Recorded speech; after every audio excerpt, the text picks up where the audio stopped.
Premier exemple d'un niveau de difficulté de base. Si je vous dis par exemple que j'ai le propane qui réagit avec l'oxygène pour former du dioxyde de carbone et de la vapeur d'eau, je cherche le volume de dioxyde de carbone, si je suis à 110 kPa et une température de 150 degrés Celsius que je prévois obtenir si je fais réagir 4 litres d'oxygène. Je vais mettre mes données dans mon tableau. Alors, ce que je cherche, c'est le volume de dioxyde de carbone. Donc, dans ma rangée volume, sous le dioxyde de carbone, je vais faire apparaître mon rectangle de ce que je cherche. Et la donnée de base que j'ai, c'est 4 litres de propane. Alors, ce que je pourrais faire, à ce moment-là, je suis au-dessus de la ligne de la masse. Ça veut dire que tout est proportionnel dans ce cas-ci.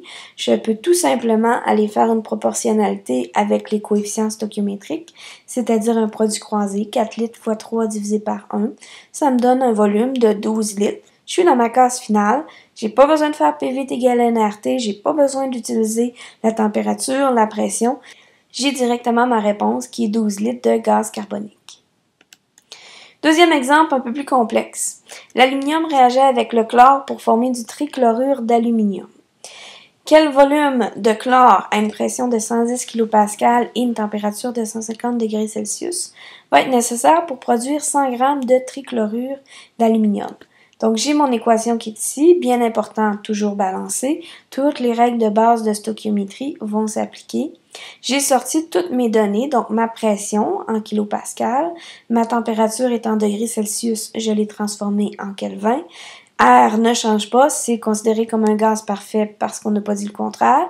Ça va toujours être considéré comme des gaz parfaits, donc 8.314. Et ma formule de volume, nRT sur P.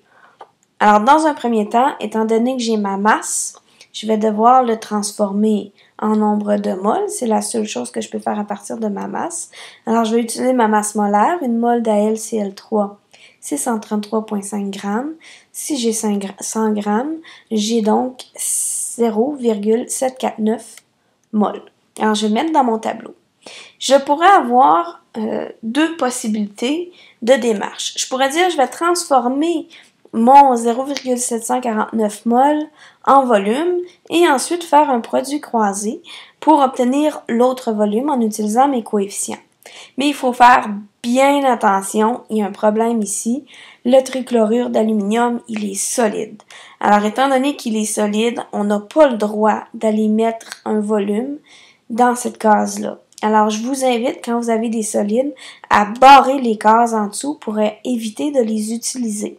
Étant donné que je ne peux pas transformer mon nombre de moles en volume parce que c'est pas un gaz, je vais faire un produit croisé pour aller chercher mon volume de dichlore et je vais obtenir donc 0,749 fois 3 divisé par 2, 1,124 moles de dichlore. Maintenant, il me reste à transformer mon nombre de moles en volume, donc le volume nRT sur P, je remplace par mes données, donc 1,124 mol, fois ma constante des gaz parfaits, 8.314, fois la température, 423 Kelvin, divisé par mon nombre de kilopascal qui est ma pression, 110. Ne pas oublier, les unités de mesure sont très importantes, ça doit être des mols, des Kelvin, des kilopascal, sinon ma formule ne fonctionne pas. Je retrouve un volume de 35,93 litres. Je le mets dans mon tableau et ne pas oublier de le mettre en évidence. La réponse est de 35,93 litres. Il vous reste à vous pratiquer. Il y a plusieurs pièges à éviter. Les unités de mesure, les substances solides qu'on ne peut pas avoir un volume en gaz, etc.